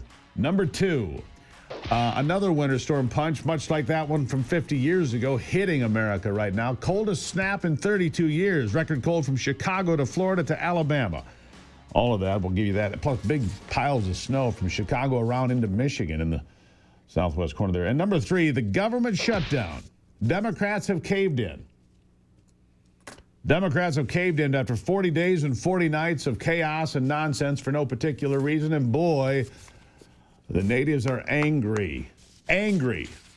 The Democrats voted 14 times not to reopen government. In addition to that, they voted to not fund the TSA, not fund air traffic controllers, not send paychecks to the military and others. They also voted not to fund SNAP while complaining that Republicans were starving poor people. It turned out to be a big, fat loser. A big, fat loser. And boy, are the people angry. For example, Ro Khanna of California says Senate Majority Leader Chuck Schumer is no longer effective and should be replaced. Oh, they're coming for you, Chuck. You see, I told you, Chuck. If you had just listened to me here, you'd have known that AOC is coming for you either way. AOC is going to try to primary Chuck Schumer, Senator Alexandria Ocasio-Cortez. Try that on for size because it's not far-fetched. Senator Alexandria Ocasio-Cortez is not far-fetched. In fact, a woman running for the Senate seat in Minnesota, one of those most outspoken, angry, because if you go on to X today, I mean, the left, the fringe left, the far left, the liberals, the socialists, man, they're mad as hell. Here is an example. Listen to this woman from Minnesota. All right. We have got to talk about this deal that just passed through the Senate because it is a bad one. Americans cannot afford this deal. I want to set the stage on why the government was shut down and what happened, because Democrats were only asking for one thing. They were asking for an extension of ACA subsidies to ensure that your healthcare premiums didn't skyrocket. And I heard from constituents here in Michigan, it wasn't like health insurance premiums were just going up 10% or 20%. Some of you were reporting seeing your health insurance premiums double, if not triple. That's right. And that's Mallory McMorrow. She's from Michigan. She's also running for U.S. Senate. Double and triple. That's why I can sit here with confidence and say Obamacare failed. Actually, it worked by design the way they wanted it to put us on a path to a single-payer health care system in America. The Affordable Care Act was never about affordability or care. It was always an act to get gullible Americans to buy into it. And so Democrats now demanding that the subsidies continue. Donald Trump came out with a better idea over the weekend. He posted it on Truth Social. He said, what if we stop sending money through ACA, Obamacare, to the insurance companies that have been setting record profits? What if we sent the money directly to the American people? What if we set up health savings accounts, HSAs, and sent the money directly to the American people? It could only be used for insurance premiums or prescription drugs or a visit to your doctor. That's all it can be used for. Can't be used for something else because you can't just send people money. Some won't be responsible, as you know. Some will just go spend it on something else. What a brilliant idea. Don't enrich the insurance companies. Blue Cross and Blue Shield, I come back to this. The CEO made $14.5 million last year. He took a pay cut, making more than $1 million a month while these insurance companies set record profits because of this government scheme. If you send the money directly to the American people through health savings accounts, then the insurance companies have to compete. Then the insurance companies have to compete. What does that do? Opens up the free markets. So insurance company A, B, and C are now saying, well, we can give you a better deal and more coverage over here for this price, this price, this price, this price. Let the free market work. Get the government out of the way. That would be brilliant. Now, how about that Senate candidate from Minnesota? We didn't hear from her yet, but here she is. Hey, so the fact that a handful of Democratic senators just walked away from a fight we were winning to keep healthcare costs from skyrocketing for millions of Americans and capitulating to Donald Trump and congressional Republicans, it sucks. And we deserve so much more, especially when we saw victories up and down the ballot all across the country. People were with us, and then this is not okay. So it is time for you to pick your fighter and pick accordingly, because we deserve so much more than this. She seems upset. She doesn't seem happy at all. How about Chris Murphy? One of those senators that will continue to vote for SNAP benefits to be blocked, that will continue to vote for TSA and air traffic controllers in the military not to get paid. One of the Democrats says he cares about you, but kept blocking basic government services to the people that need it most. Here's Senator Murphy. The vote hasn't closed, but it looks like 8 Democrats have joined Republicans to vote for a temporary reopening of the government for about 2 months, but a bill with no protections to stop the coming healthcare disaster in this country caused by Donald Trump's premium increases, nor any provisions to meaningfully stop Trump's corruption and his illegality. You can see how tired I am. I've been here all weekend. I've been working throughout the past few weeks to try to prevent this. Golly. You had to work? After the elections on Tuesday, it just became absolutely clear that the American people do not want Democrats to be bullied into submission. They want Democrats to fight for their health care. They want Democrats to fight Trump's illegality. Bullies gain power when righteous people yield in the face of their wrongdoing. Are you a righteous person, Senator? Didn't want Give me this a break. Yeah, enough of him. Enough of his self-serving, sanctimonious BS. Obamacare was a failure, always was, always will be. Time for something new. Let's follow through with what Donald Trump said. How about send money directly to the American people to pay for their own health care needs and pick their own insurance premiums? Yeah, how about that? Meanwhile, the weight loss industry makes over $90 billion a year, yet no one has uncovered your reason why you can't lose weight. But My Pure Health has. They've been helping hundreds of people just like you. Their process is simple. Get evaluated, receive a customized protocol designed just for you, then eat real food, take your formulas, watch your metabolism turn back on. Men lose up to 50 pounds in 40 days, women up to 30. No shots, that's key. No exercise. Book your free consultation today at gruberhealth.com. Gruberhealth.com. I did it. It works. I guarantee it works. Take the first step to a healthier, slimmer you. Gruberhealth.com. Real results, real food, real simple. I'll be right back.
Welcome back to the program. You know, it looked for a while there like gold was going to break $5,000. I mean, it broke 4,000. It kept going up, 42, 43, 44, not quite.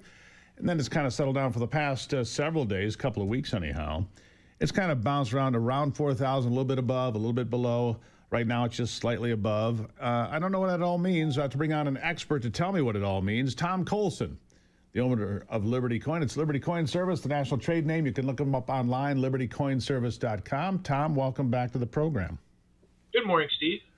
Good morning. All right, so gold, it looked like you were going to be exactly right about it going parabolic, but then it kind of chilled. It's kind of relaxed. Silver's done the same thing, and it seems to be bouncing back and forth across that $4,000 an ounce line. What do you make of it? Yeah, this looks like normal consolidation. I mean, I think we're spending some time here in that 4,000 range for gold, or right above or below $48, give or take, on silver. I think it has to spend some time here before it can move upward again on the next leg. But I think this rally is still intact. I think it is still headed up. It just might take some time here because it just moved too far too fast. Right. So, all right. So they just kind of settled out. And so what happens? How long does it sit here? Historically speaking, you look at something like this. I mean, sometimes it sits someplace for months, even years. I don't expect that this time. What are your thoughts as you look into the crystal ball? Yeah, it can be anywhere from maybe a few months to a couple of years that it'll hang out at a certain price level. I mean, we had the same type of consolidation earlier this year with gold around the $3,500 range, where it stayed at that level for probably 3.5 months, and then moved upward again. So there it is. Silver, same thing. Silver, though, you've told me for years now, still not where it should be. And the demand for silver is remarkable for a variety of reasons that come into AI, high tech, all sorts of different applications. What do you expect from silver? Yeah, silver is still pretty interesting. I mean, there's all kinds of uses for silver. As far as I know, we're still in a shortage in terms of the amount of silver being used versus the amount being produced or coming onto the market. There is a large amount of liquidation and a large amount that's coming onto the market, but it hasn't hit it yet. And I'm not sure that even that amount of silver will still balance the market in terms of demand. Yeah. I think there's still a lot of reasons to look at upside on silver. All right, fair enough. Yeah, I'd rather be honest. I'd rather have gold and silver today than crypto, which has been taking a pounding for the past several days, getting beat up pretty good. All right. So as we always tell you, if you've got some coins or collectibles at home, Tom is well-versed, especially in coins and a lot of the collectibles as well. You can always send your entries or your submissions, I should say, to coins@stevegruber.com, and we'll bring them up here on the program and take a look and see what we've got. Now, the first coin comes from Gianna in Georgia. It's dated 1958. Looks like it's from Italy to me. Tom, tell me about what I'm looking at here. You are correct. That's an Italy 100 lira coin. No longer current because Italy now uses the euro. But at one point, this was current in Italy, and at that point, it might have been worth about a dime or 15 cents in terms of spending power. These days, just a souvenir. Usually I pay a couple cents a piece for these. I hand them out to kids when they come into the store just as freebies to kind of get them interested in coins. No collector value, no metal value. Correct. It's basically steel, so there's not any significant amount of metal value. And just interesting. And I think it's cool. You give it out to kids. Hey, kids, you want to find out about coins? Here's a pretty cool one. All right, so the next one here, before we came on today, you said you get a lot of questions about this particular coin. To me, it's a penny. 1982, Lincoln cent. To me, there's nothing particularly interesting about it, but you get a lot of questions about this coin. Why? So the 1982 is the year they switched over from copper cents to zinc cents with the copper plating. So in 1982, there were 8 different varieties of cents that came out. There's a large date and a small date. There's Philadelphia and Denver mints, and then there's copper and zinc coins. Most of them are very common. In the last 15 years, they discovered the 8th variety, which is the 1982 small date Denver mint copper cent, and those are quite rare. So if you have one of those, it's valuable. You know it's a copper cent because it weighs 3.1 grams versus the zinc cents weigh 2.5 grams. And also, the way the date is shaped is a little bit different than this particular one, which is the large date variety. So if you have one of those, it's valuable. If you have the other ones, they're just worth a cent a piece. You know, people all over the country right now are getting out their scale. What's the penny weigh? What's the penny? What is a 3.1 gram 1982 small date from Denver worth? When they first came out, they were worth $16,000. There's enough that have come onto the market that I don't think they're worth that much anymore, but I think they're still in the thousands. $15,000. All right, Anthony, you and I are weighing pennies here immediately after we're done with Tom. That's where we get out the scale.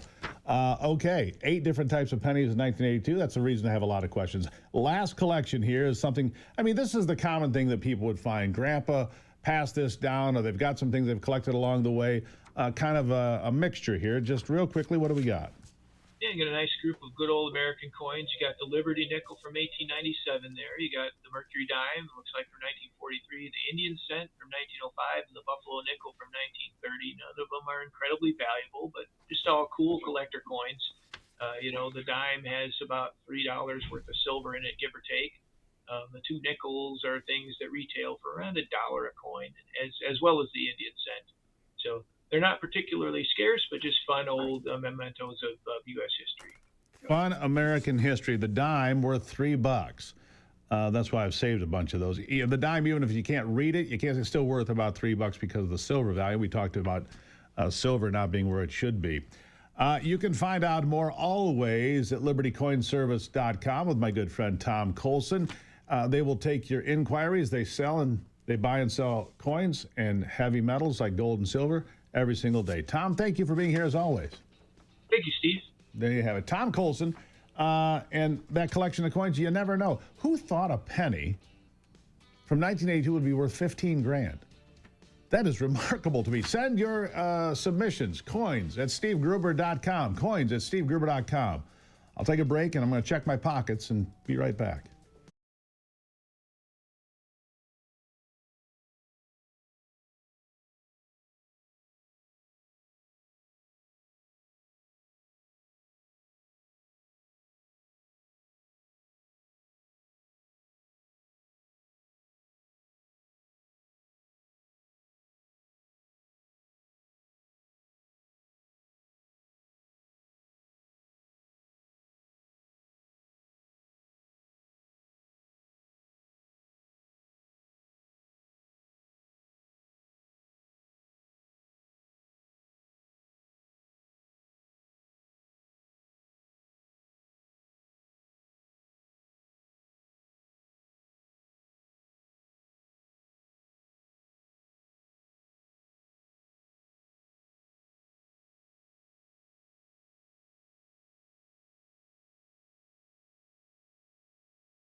All right.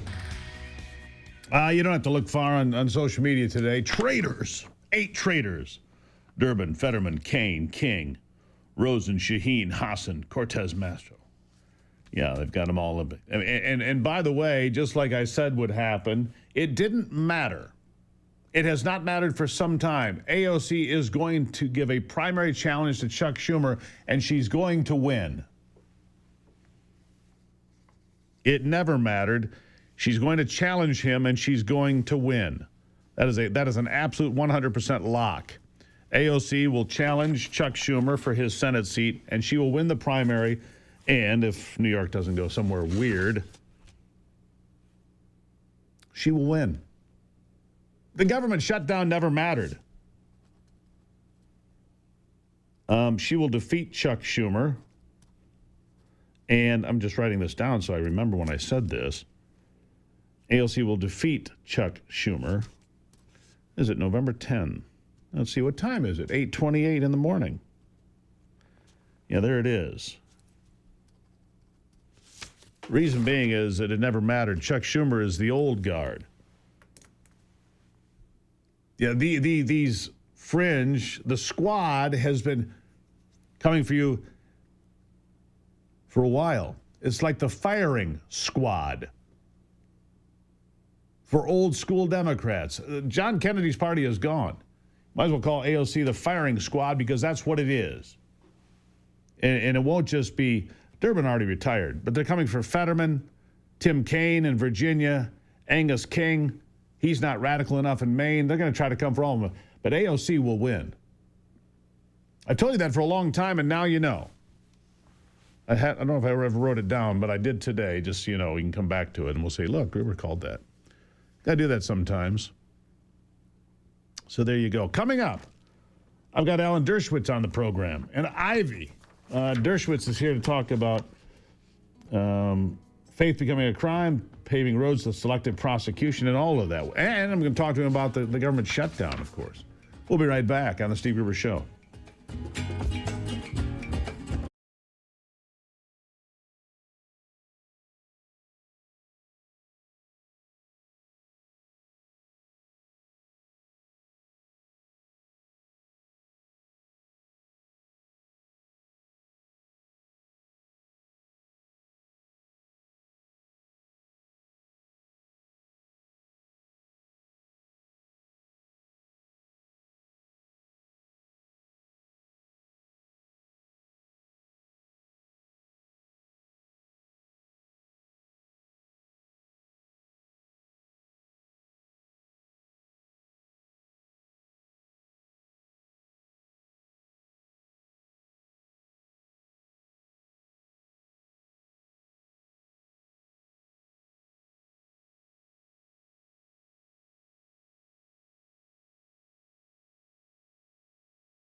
All right, welcome back to the program. My next guest really needs no introduction. He's been one of the most accomplished and famous attorneys in America pretty much my entire life, and probably yours as well.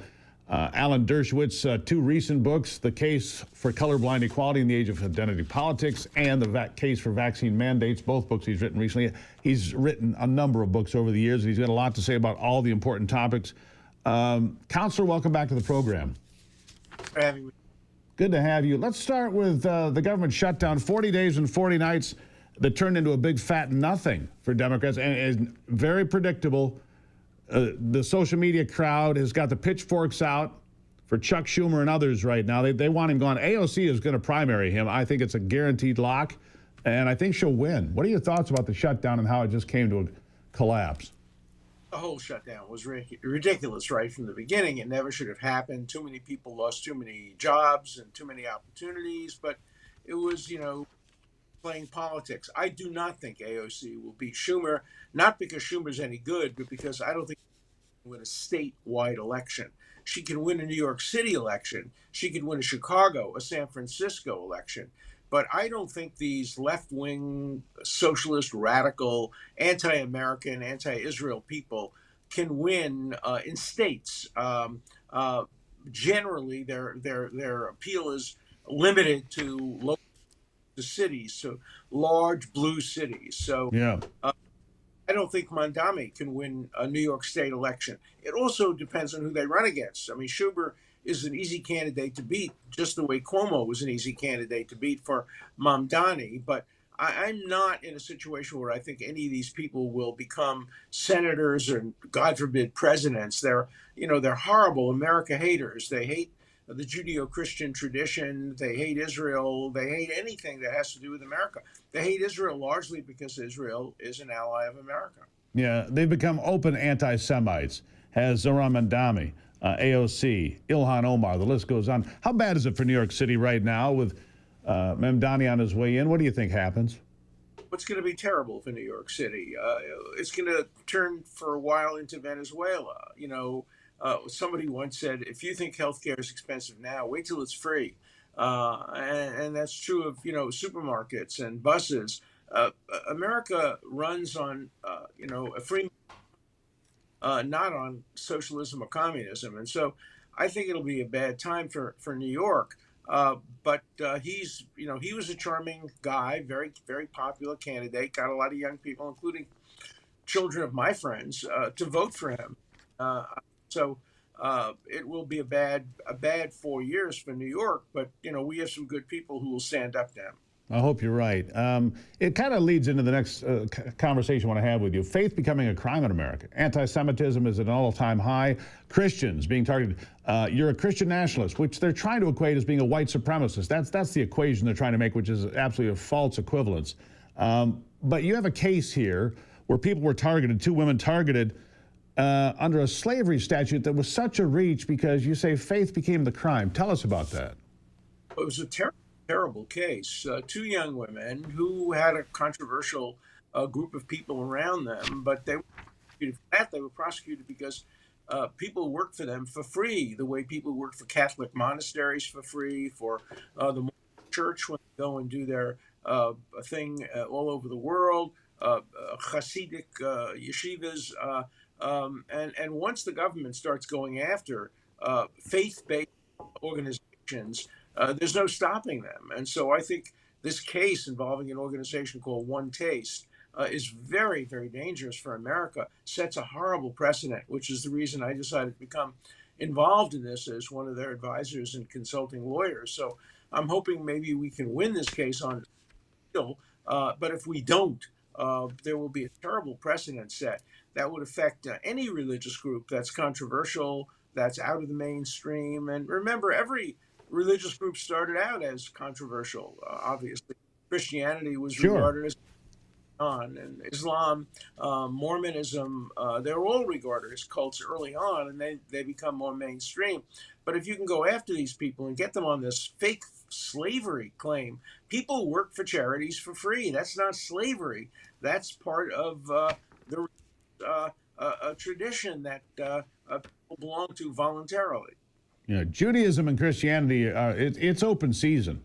And honestly, you were a lifelong Democrat. Were, past tense, because the Democrat Party believed in religious rights and so forth. But now it is open season on Jews in New York, on Christians in Michigan. It is, and using these statutes to twist them to attack people of faith is just the latest example, isn't it? Yes, and it's going to get worse. And that's why I've left the Democratic Party after almost 70 years, more than 70 years, really, as a Democrat. Or as Ronald Reagan put it, the Democratic Party left me. I can't support a party that nominated Mamdani. I can't support a party that goes after people based on their religious faith. George Washington wrote a great letter to the congregation in Newport, Rhode Island in 1790, in which he said, in America, we don't judge people based on their faith. All faiths are equal, and we treat people equally. That was Washington in 1790. I wish current leaders from the Democratic Party particularly would look hard at what Washington said and what Lincoln said in a very related fact.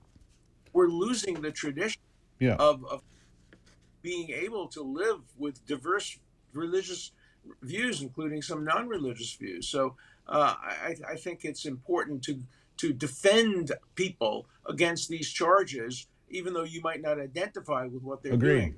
Yeah. Let me ask you this, because you made a comment about how AOC could not win a statewide race in New York. She could win in New York City or Chicago. Democrats, big celebrations last week when Mamdani and other far-left candidates won in different places. Has the Democrat Party, even though they think they've had a big victory, are they becoming more and more a regional party? Smaller and smaller and intensely left-wing in places like New York, but can't win in big states or in big contests across the country. Have they become regionalized? I think you're absolutely right. They've become a party that doesn't care about governing nationally. They care much more about winning local elections, and they're going to continue to win local elections. And then, take, for example, San Francisco elects a very, very, very left-wing prosecutor because, he said he would free everybody from prison. And that lasts a few months, and then they basically impeach him. We don't have a mechanism really for impeaching a mayor of New York that could be effective, but I suspect that a lot of these people will make a very bad name for Democrats. Look, I think Mamdani's victory is terrible for New York. I think it's good for the Republican Party. I think it's good for Donald Trump. I think it's good for people of a conservative background. I think it's going to show that if you want to live in Cuba, if you want to live in Venezuela, if you want to live in Moscow, if you want to live in places that give you free stuff and take away your liberty, well, Mamdani is the guy for you. But if you want to live in tradition, no, he's not the guy for you. And I think most Americans are going to reject him. Al Dershowitz, always a great conversation, always a terrific perspective with common sense. We appreciate you being here as always. Thank you, sir. Thanks for having me. Really appreciate it, yeah. A regionalized party. AOC, now I'm sticking with my prediction. I think she can beat Chuck Schumer in a primary, but he knows New York far better than I do. He knows the state of New York far better than I do. I'll have to consider that. Alan Dershowitz, one of the most famous attorneys in American history, I'd say. I'll take a break and be right back. It is the Steve Gruber Show. Ivy's on the way.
Wow. Man, the pitchforks are out on social media today. Man, are they fired up. They're sharpening their pitchforks. They want Schumer's head on a pike. They want Fetterman's head on a pike. They want them all. Anyhow, Democrats cave in. The government shut down, a few procedural votes away from being over from last night. Ivy joins me now. Ivy, good morning. Good morning, Steve. Yeah, I mean, they're just, they want them all. They just want their head on a pike and planted outside the Capitol because Democrats are so loving. Mm-hmm. Yeah. Mm-hmm. Boy, are they in a tizzy today. Yeah, it would seem so. And we know, based on what they've said themselves, that the only reason that they really even shut down the government and put in the filibuster is because they wanted to have a leverage. And I have this soundbite. Anthony, go ahead. While we have the leverage. Of course, there will be, families that are going to suffer, but it is one of the few leverage times we have. You reopen the government and we lose our leverage, there has to be an agreement right now. That's what this whole shutdown is about. Republicans control the House, the Senate, and the White House. Frankly, this is our only moment of leverage. The idea that you would give up all of your leverage and then hopefully get some sort of great deal coming down the pike is just a fool's errand. So you get the point. I mean, that goes on for a minute and a half. Well, all these Democrats talking about the leverage that they had to impose on the Republicans and the American people by doing what they wanted to do, which was funding illegal immigrants and for SNAP, right? But refusing to pay for SNAP, which food stamps, refusing to pay the TSA, the air traffic controllers, the military, which, by the way, the Republicans put forth special bills to say, hey, can we just pay for SNAP? No. Can we just pay for these people that are necessary, essential workers? No. Well, Democrats, it was a failure. 40 days and 40 nights of failure is what it was, and I don't think the American people are impressed. What? They didn't get, they got nothing. They got nothing. It was a shutdown. They got nothing in return. All they did was create pain when it wasn't necessary for hardworking Americans. How do you feel your moderate senators from Michigan did? Gary Peters and Alyssa I heard Slotkin. them. I actually heard their votes come in last night as we were watching it. Yeah. I'm like, not surprised. Not surprised. But Alyssa Slotkin sold herself last year as a moderate, a middle of the road. She votes 98% with the fringe of the party. She's not a moderate at all. And I'm going to tell you right now, Mallory McMorrow is most likely to get the nomination for the Democrats. I think she's left of Slotkin potentially. Yeah, it's like the wolf telling the sheep that I won't eat you. Just trust me. I'll protect you. I'll look after you. Come over here. Yeah. Yeah, exactly. No, it's crazy. Not true at all. Yeah. And we've known that. And that was very true when she was as a House member, right? And then she ran for Senate and became a senator. I was like, were you surprised that changed? No. No, not at all. Exactly the same. But far left, yeah. Well, we'll see what happens in the Senate race here in Michigan this upcoming year. I wonder if we can actually secure a seat, because we've had some Democratic senators for a long time. We have, but Mike Rogers is in the race. He's going to have to work. You have to knock on doors. You have to get out there and hustle and make it happen. That's the only way it's going to happen is hard work. Bring the grassroots to your side. You have to. You don't have them. Yeah, you don't have them, Mike. You got to work harder to get what you need. The base is not going to get you across the finish line. Right. Anyhow, I can't help but notice it's snowing outside again. Sorry. It's snowing outside again? Still. Oh, How about still for like 48 hours? This is a rowdy storm. 12 to 18 inches south of Chicago, coming around the lake into southwest Michigan. 12 to 18 inches. It's the 10th of November. It's the most wonderful time of the year. Well done. So might as well start, getting the Christmas songs out. Let's put out the Christmas decorations. I guess the winter is here. Chicago has 250 plows out right now. 250 plows on the streets of Chicago right now. I just saw an update. Well, didn't Anthony say, he said it like a couple months ago, he said, the Farmer's Almanac says it's going to be the coldest winter ever. Yeah, they said it was predicted that it's going to be like we might have ice storms like we did. In 2014. Yeah. Really? I hope we do. Ice storms I don't like. I don't like. They I break too like. much. I'm fine with like a big time blizzard, Yeah. but ice storms, they're no thanks. I mean, I saw the how catastrophic that was in northern Michigan. I'd rather not have that. But the here, blizzard of 1978, that's just good old-fashioned that would fun. be pretty cool. We I've had not a snow seen that day before. for a week. We didn't go to school for a week. It was great. We loved it. We still talk about it. It was awesome. Yeah, you need to say, the Florida girl needs to see a good old-fashioned 2-footer.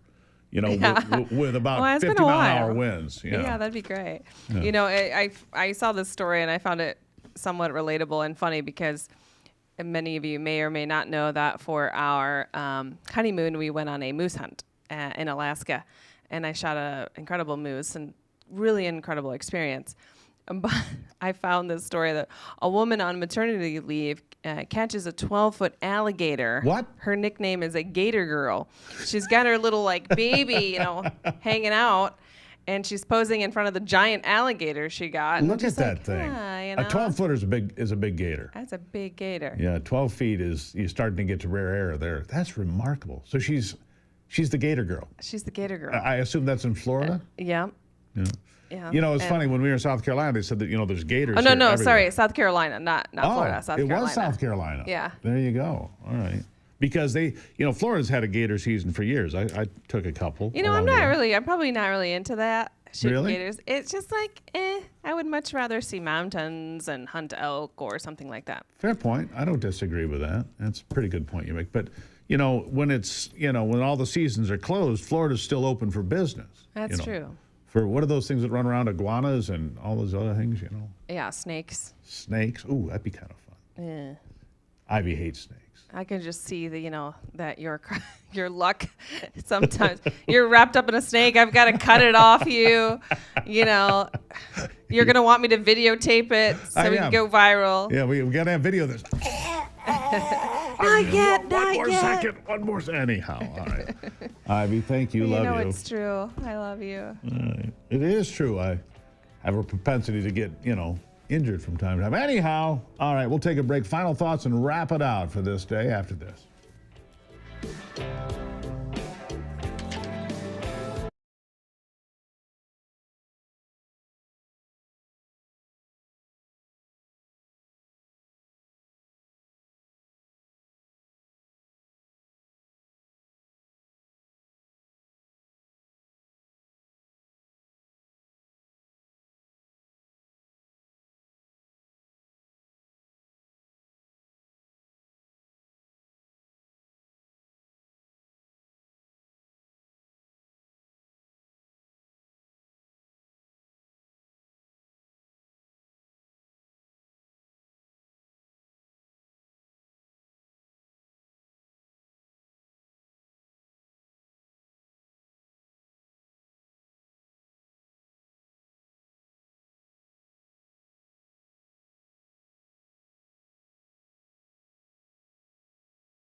Yeah, watching this storm, that's interesting, and just massive amounts of snow for this early in the year. When the gales of November come early, how appropriate can that possibly be today on the 50th anniversary of the loss of the Edmund Fitzgerald? Right, I mean, today, when the gales of November come early. Gordon Lightfoot, of course, made the Edmund Fitzgerald timeless. Timeless. The 29 men who lost their lives that day when that ship went down to Lake Superior. And here we are having one of these crazy storms. South of Chicago, coming around through northwest Indiana and southwest Michigan. As much as 18 inches of snow in some of these places. I'm looking at the updates here. You've got 18-wheelers that are stuck on the highway there in that stretch of I-80 and I-57's down to 25 miles per hour. It's just a whale of a storm, and they're going to set record lows in places like Mississippi, Mobile, Alabama. This cold snap's going to push into Florida. They're going to struggle to get to 50 degrees in some of these places. Do we still have more of a storm coming? Well, some of the places, lake effect snow and so forth, is going to push through 2 or 3 o'clock this afternoon. So not maybe to us a little bit, but down toward, toward Notre Dame. The roads here weren't bad at all. No, they weren't too bad. Couldn't do no drifting. When we were in Charleston here a week ago, they said they had 3 inches of snow. It closed the city for 2 days. It's done. They don't have any ability to deal with that. Well, some of these folks in the South are going to be waking up today looking at the thermometer saying it's 30 degrees. Break out the S10s. Yeah, they think it's the end of the world. So it is. At any rate, gold took a big jump forward today from where it's been, picked up $100. It's kind of interesting. Don't know where the economy is going, but with the government shutdown ending, hopefully it's good things going into Thanksgiving. Thank you to the Democrats that finally came to their senses and said, this is just stupid. Yeah, it always was. All right. Fight the good fight. Keep the faith. God bless America, my friends. I'm Steve Gruber. This is the Steve Gruber Show. And remember, work harder. Be better.